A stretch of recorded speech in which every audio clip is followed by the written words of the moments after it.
I was a renowned seer, known for my ability to bless or curse as the gods directed.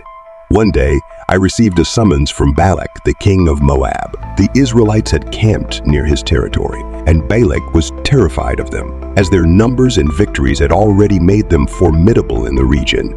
Desperate to weaken them, Balak sought me out, believing that my curses could thwart their progress. He promised me great rewards if I could curse them. I was intrigued and prepared to embark on this journey, though I knew my role was ultimately subject to the will of the Lord.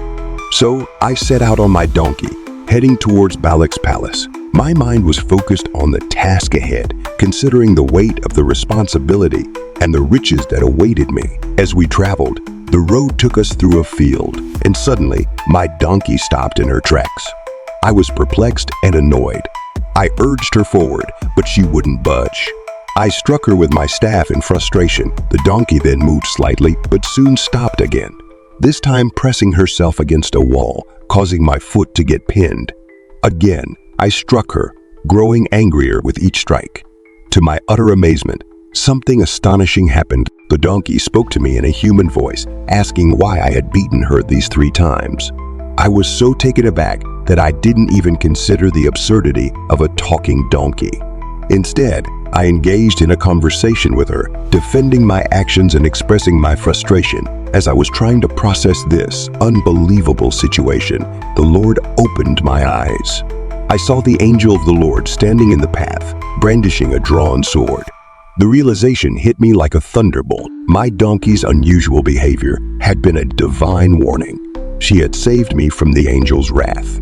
The angel explained that if it weren't for the donkey's actions, I would have been struck down for my disobedience. With a heavy heart, I acknowledged my mistake and understood the gravity of the situation. I realized that my path was being guided by divine will, not by my own desires or Balak's promises.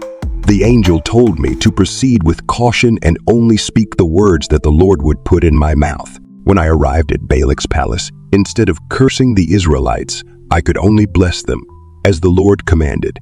My blessings were not what Balak had hoped for, but they were the truth of what I had been shown. Balak was enraged, but I was left with a profound understanding of the power of divine intervention and the importance of adhering to God's will.